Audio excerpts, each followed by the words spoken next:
नमस्कार, मैं प्रदीप हूं। आप थिंक 360 देख रहे हैं। जालोर सिरोही की लोकसभा सीट पर एक बड़ा अपडेट है कि राजपूतों ने एक अलग मोर्चा खोलने की कोशिश की है जालोर सिरोही लोकसभा सीट पे। और अब समस्या जो है वो बीजेपी के लिए खड़ी हो सकती है, खासकर के लुम्बाराम चौधरी को प्रत्याशी बनाए जाने के बाद।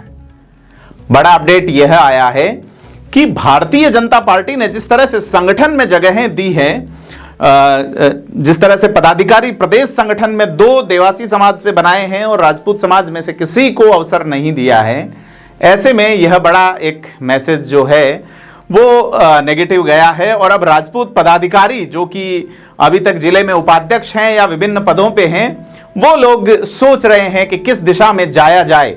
साथ ही वो लोग जो कि जीवाराम चौधरी के साथ में पार्टी छोड़ने या पार्टी से निकाले जाने पे मजबूर हुए थे सांचौर विधानसभा क्षेत्र में, वो भी टकटकी लगाए देख रहे हैं कि किस ओर जाया जाए। अगर चुनावों से पहले उनकी वापसी हो जाती है या जो लोग बड़ा पद की उम्मीद रख रहे हैं उनको लोकसभा चुनाव से पहले अगर प्रिविलेज दिया जाता है तो फिर बीजेपी के साथ निष्ठा से जुड़ें।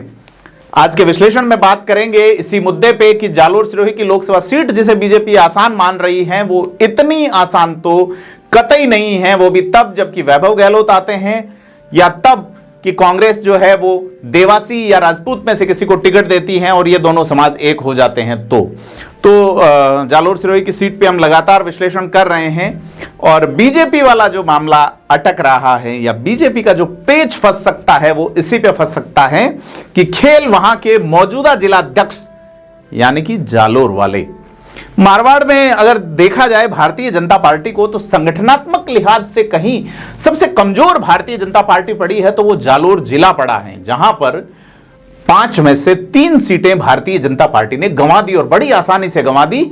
और उसकी वजह है संगठन बड़े पैमाने पे जिम्मेदार माना जाता है। बीजेपी के जो मौजूदा संगठन के अध्यक्ष हैं उनका नाम श्रवण सिंह राव है। भाजपा ने हाल ही में संगठन के अध्यक्ष बदलने की कोशिश की थी, लेकिन बाद में चीजें बदल गई। श्रवण सिंह राव के खेमे की ओर से दलील भी आई कि बेटे का ब्याह है और कार्ड में जिला अध्यक्ष लिख लिया गया है, लिहाजा कुछ दिन पोस्टपोन किया जाए, ऐसी बात हमारे पास आई थी। खैर सत्यता क्या है इसकी पुष्टि लोग जाने। लेकिन श्रवण सिंह राव जो कभी कांग्रेस कभी बसपा और भारतीय जनता पार्टी में अभी अध्यक्ष हैं, अलग अलग पार्टियों में गए। श्रवण सिंह राव जब बसपा के अध्यक्ष हुआ करते थे तो वहां पे एक बड़े पदाधिकारी ने जब हिंदू देवी देवताओं पर टिप्पणी की तो श्रवण सिंह राव जो है वो छोड़ के आ जाते हैं बसपा, ऐसा उनका दावा था, एक इंटरव्यू में उन्होंने बताया था। लेकिन इस बार खुद सांसद के दावेदार थे, सांसद का टिकट उन्होंने मांगा। अब सांसद का टिकट नहीं हुआ है और जालोर की बजाय सिरोही जिले से कड़बी समाज के प्रत्याशी को टिकट दिया है। तो जो लोग जिले के लोग हैं वो ये सोच रहे हैं कि इस जिले में 14 लाख के आसपास वोट हैं, 14 लाख से अधिक वोट है और उधर 8.5 लाख वोट हैं। ऐसे में यदि भाजपा जो है वो कोई प्रभावी निर्णय कास्ट मैनेजमेंट का नहीं करती है तो भूलना नहीं चाहिए कि यहां मुसलमानों के वोट करीब 90,000 हैं, SC/ST के वोट 36% से भी अधिक हैं, जो कांग्रेस का मूल वोट बैंक माना जाता है। इलेक्ट्रोल पॉपुलेशन रेशियो की बात करें तो electoral population ratio Jalore Sirohi Pali और करौली जिले का सर्वाधिक है, क्योंकि यहाँ की लेबर माइग्रेटिव बहुत ज्यादा, यहाँ के लोग माइग्रेटिव लेबर बहुत ज्यादा हैं, दक्षिण के इलाकों में बहुत ज्यादा रहते हैं। सरपंचों के और विधायकों के चुनाव में तो वो लोग आ जाते हैं, लेकिन चूंकि सांसद के चुनाव में वोट परसेंट कम सर्वाधिक रहता है तो वो इन्हीं जिलों का रहता है। और अगर वोट परसेंट कम रहता है, कांग्रेस का मूल वोट बैंक कांग्रेस ही को वोट करे। देवासी अगर ओटाराम देवासी जिनकी बड़ी भूमिका रही है लुम्बाराम चौधरी को टिकट दिलाने में, अगर ओटाराम देवासी के प्रभाव में भाजपा को वोट करते हैं और रतन देवासी की नहीं मानते तो फिर भारतीय जनता पार्टी के लिए सीट मुश्किल है। और ये मुश्किल तब भी बढ़ जाती है जब राजपूत समाज की ओर से लाल सिंह राठौड़ जो कभी भाजपा में थे अब कांग्रेस से पिछले 7-8 साल से लगातार टिकट मांग रहे हैं, कांग्रेस से सांसद का टिकट मांग रहे हैं। उन्होंने जालोर सिरोही दोनों जिलों के राजपूत समाज क्षत्रिय सम्मेलन, जिसमें भूमिया राजपूत, रावणा राजपूत और राजपूत समाज के लोगों का जो राजनीतिक उपेक्षा है उसके लिए एक सम्मेलन बुलाया है वराड़ा हनुमान मंदिर में। और कहा जा रहा है कि 8 तारीख को राजपूत निर्णय लेंगे कि उन्हें किस दिशा में जाना है और उसमें कई सारे मुद्दे हैं। ऐसे में भारतीय जनता पार्टी के लिए एक बड़ा सवाल खड़ा हो रहा है कि श्रवण सिंह राव पे यह आरोप लगाते हैं, श्रवण सिंह राव पे भाजपा के ही राजपूत नेता कि श्रवण सिंह राव ने जिलाध्यक्ष बनने के बाद एक एक करके जो है वो राजपूत नेताओं को किनारे किया। मसलन कि उनके पड़ोसी विधानसभा क्षेत्र से ही नारायण सिंह देवल का बुरी तरह चुनाव हार जाना और उसमें श्रवण सिंह राव की जो शून्य भूमिका रही वो, उसके अलावा उनकी टिकट की डिमांड टिकट नहीं मिलने पे अगर पार्टी बेहतर परफॉर्म नहीं करती है तो फिर वो कह सकते हैं कि टिकट हमारी डिमांड थी, एक ऐसी जाति को टिकट दिया जाए जिसका संख्यात्मक प्रभाव नहीं हो लेकिन धनात्मक प्रभाव हो, अलग अलग तरीके से। धनात्मक मतलब धन नहीं, मतलब प्लस वाला प्रभाव हो, तो प्लस यानी दूसरी जातियां जिससे जुड़ती हों। तो श्रवण सिंह राव जो है उनके अगर अपन देखें तो उनके वैसे फोटोज और वो काफ़ी रहते हैं, सेलिब्रिटीज़ के साथ में वो खासे फेमस रहते हैं। पार्टी के प्रति निष्ठा है, बेसिक पार्टी से आने वाले अगर पदाधिकारियों की बात करें तो बीजेपी में अगर सबसे पुराने पदाधिकारी है रविंद्र सिंह वलावत है। हालांकि वो भी स्थानीय संगठन से किनारे किए जाते रहे हैं लगातार, और वो जो टीम जो देवजी पटेल के साथ लगी हुई थी या वो जो टीम जो जीवाराम के साथ गई, ये बड़ी टीम है। अब बीजेपी दो फाड़ में बटी हुई है और इस दो फाड़ की वजह से बीजेपी ने 3 विधानसभा सीटें गंवा दी पास पास में, सांचौर, भीनमाल और रानीवाड़ा। ये सिर्फ जालोर की राजनीति में, और सिरोही की राजनीति थोड़ी अलग रही तो रेवदर सीट भी भाजपा ने गंवा दी। अब देखा यह जा रहा है कि क्या भारतीय जनता पार्टी जो है वो इस मैकेनिज्म को चुनाव से पहले ठीक करेगी या इस मैकेनिज्म में चुनाव से पहले डेंट पेंट निकालेगी या कुछ स्थिति अलग बनेगी। क्योंकि मूलतः है अगर जालोर के राजपूतों को देखा जाए, अगर अपन हिस्ट्री देखें तो यहाँ मूलतः है कांग्रेसी मानस की विचारधारा वाला समाज ये रहा है कि 2009 में टिकट मांगा, नहीं मिला तो मिल के बूटा सिंह को ले आए, चुनाव लड़वाया, उसका फायदा देवजी पटेल को हुआ, लेकिन नुकसान कांग्रेस का करना था क्योंकि उसमें कांग्रेस की सरकार थी। 2014 में भी बूटा सिंह आए और एक बार फिर से देवजी पटेल जीत गए, हालांकि उस समय लहर थी। 2019 में सीधी सादी टक्कर में भी देवजी पटेल जीत गए, लेकिन इस बार स्थिति उलट है। राजपूतों ने पुरजोर तरीके से बीजेपी कांग्रेस दोनों में टिकट मांगा, बीजेपी ने नकार दिया है। अब अगर कांग्रेस टिकट दे देती है और Rajput basic OBC other than Kalvi, SC ST और मुस्लिम वोटों को अपनी ओर ले जाते हैं तो यह सीट जो है वो भाजपा के लिए खटाई में पड़ सकती है। दूसरा जिसका मैंने उल्लेख किया कि वैभव गहलोत अगर यहाँ कांग्रेस से टिकट पाते हैं और वो यहाँ पे मैनेज कर लेते हैं कांग्रेस के मूल वोट बैंक को और राजपूत समाज को, तो फिर उन्हें ज़्यादा मशक्कत करने की जरूरत नहीं है लोकसभा सीट पे। जैसा कि कलवी समाज कहता है कि 6, 7, 8 लाख वोट है या इतना ही दावा देवासियों का, इतना ही राजपूतों का, जो कि तीनों ही एक दूसरे के आसपास ही हैं, लेकिन संख्या इतनी नहीं है। जितनी भी है इनका कोई घोषित आंकड़ा तो है नहीं। घोषित आंकड़ा जो मैं आपको बता रहा हूं कि मुस्लिमों की जो आबादी है वो जनसंख्या गणना में आती है, एससी की एसटी की वो जरूर आबादी गणना जनसंख्या में आती है जो कि 36% से थोड़ी सी ज़्यादा एससी एसटी है, तो वो तो फैक्ट आंकड़ा है जो कि रजिस्ट्रार जनरल ऑफ इंडिया करता है।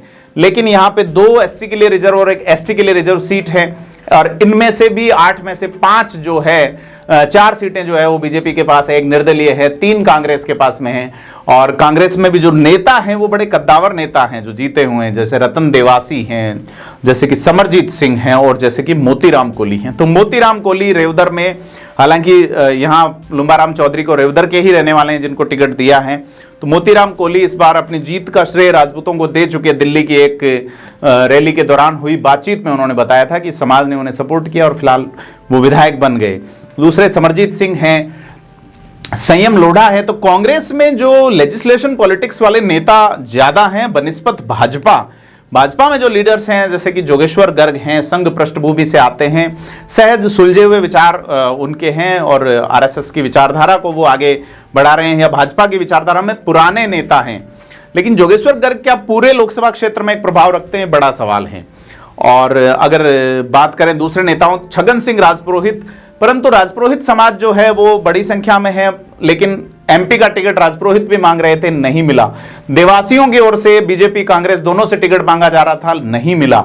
अब ऐसे में बड़ा सवाल है कि श्रवण सिंह राव जिन्होंने कुछ साल पहले कलबी मुक्त जालोर का एक डायलॉग दिया था, अब बड़ा सवाल उन्हीं पे है कि वो भारतीय जनता पार्टी की इस नाव को किस तरह से पार लगाएंगे, जहां कई सारे लोग जो हैं वो अपने ही लोग विरोध में खड़े हैं या एडजस्ट होने की कोशिश कर रहे हैं।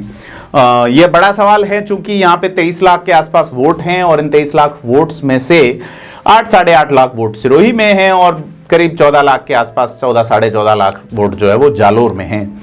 श्रवण सिंह राव सांचौर जिले में अब आते हैं। बीजेपी क्या तीनों जिलों के अध्यक्ष नए चुनेगी या अभी लोकसभा चुनाव इन्हीं से कराएगी? बड़ा सवाल है, क्योंकि जो प्रकोष्ठ बनाए गए हैं, जो स्टेट लेवल की कार्यकारिणी घोषित की गई हैं, उनमें जालोर से उस जाति को महत्व नहीं मिला है जो कि टिकट में बराबर की दौड़ में थी। ऐसा इनपुट आया है कि अब शुरुआती जो माहौल है वो बदल सकता है। ऐसे में कांग्रेस को एक मौका मिला है अपनी जाजम को ढंग से जमाने का। तो देखना यह है कि ये जाजम कैसे जम सकती है। इन तमाम चीज़ों को देखा जाना चाहिए। जालोर सिरोही सीट पे लगातार हम बात कर रहे हैं, लुम्बाराम चौधरी को टिकट मिलने के बाद में जो स्थितियां बनी हैं, बदली हैं। वैभव गहलोत 2 दिन जालोर रहे, क्या स्थिति बनती है? क्या वैभव गहलोत ही लड़ेंगे? पहले ये माना जा रहा था कि अगर कल्बी को टिकट नहीं मिला तो वैभव गहलोत को चुनाव लड़ाया जाएगा, लेकिन अब कांग्रेस जो है वो देवासी को देगी, राजपूत को देगी, या वैभव गहलोत ही लड़ेंगी? यह एक अलग तरीके का सवाल बन रहा है। लेकिन फिलहाल जैसे अपन ने शुरू में कहा कि श्रवण सिंह राव को लेके जो कि चीज़ निशाने पे आई है कि इनको किस तरीके से सामाजिक नेताओं का विरोध झेलना पड़ रहा है अंतर स्थल पे, कि श्रवण सिंह राव जिनका खुद का कास्ट बेस मजबूत नहीं है और उन्होंने अपने आसपास कमजोर क्षत्रप ही तैयार किए और जो मजबूत क्षत्रप थे उनको किनारे कर दिया। खास करके देवजी पटेल के चुनाव में बिल्कुल निष्क्रिय भूमिका के चलते देवजी पटेल की जमानत जब्त हो गई और जीवाराम दानाराम के साथ जाने वाले पार्टी से निकाल दिए गए या पार्टी छोड़ के चले गए। तो उन लोगों को किस तरीके से मैनेज करेंगे, यह देखने वाली बात होगी। ऐसे में भारतीय जनता पार्टी के लिए फिलहाल यह सीट आसान नहीं है, वो भी तब जबकि आबू पिंडवाड़ा और रेवदर सीट पे जो भारत आदिवासी पार्टी है उसका गजब का प्रभाव रहा है। वो भी तब जबकि बागी विधानसभा चुनाव में कई सीटों पर गणित बिगाड़े हुए थे और वो हजारों की संख्या में वोट ले गए थे।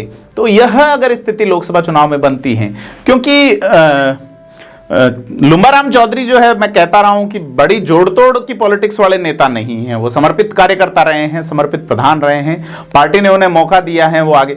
लेकिन ये जो पॉलिटिक्स का करंट स्वरूप है उसमें लुम्बाराम चौधरी जो है वो कहीं पीछे नजर आते हैं। ऐसे में उनको संगठन का बड़ा साथ चाहिए, और संगठन जो कि जैसे सुरेश कोठारी पे आरोप लगता है सिरोही में कि वो बाहरी हैं, स्थानीय नहीं है। सिरोही में ज़्यादातर पदाधिकारियों पे आरोप लगता है। महिला मोर्चा के प्रदेश अध्यक्ष सिरोही से हैं रक्षा भंडारी, लेकिन उनके कास्ट के इतने वोट नहीं हैं कि वो मार्जिनल वोट जो है उनको वो दिला सके। तो जैसे वहाँ पूर्व जिला प्रमुख पायल परशुरामपुरिया भी हैं, लेकिन वही कास्ट बेस पॉलिटिक्स पे यह चीज़ अटकती है कि बड़ी जातियाँ जो आपके साथ हैं उनको आप क्या देते हैं संगठन में, सरकार में जगह हैं। ये तमाम चीज़ें हैं। हालांकि भजनलाल सरकार ने सांचौर जिले में जिला कलेक्टर राजपूत को लगा के एक मैसेज देने की कोशिश की है, चीज़ें मैनेज करने की कोशिश की है, लेकिन वहाँ के नेताओं से बात करें तो मामला मुकम्मल प्रतीत होता नहीं है। तो हालांकि ऐसा माना जाता है कि चुनाव में जब लास्ट का अवसर आता है तो लोग किसी न किसी नाव में सवार हो ही जाते हैं, लेकिन गाड़ियां फिलहाल छूटी नहीं है, नावें फिलहाल छूटी नहीं है। ऐसे में लोग फिलहाल डैशबोर्ड पे खड़े टकटकी लगाए हुए इंतजार कर रहे हैं कि कौन सी राह उन्हें बुलावा देगी। तो इन राहों की और कौन जाता है, कैसे जाता है, आप नजर बनाए रखिएगा। हम आपके साथ जुड़े रहेंगे। आपसे अपील है कि थिंक 360 को सब्सक्राइब जरूर करें। धन्यवाद।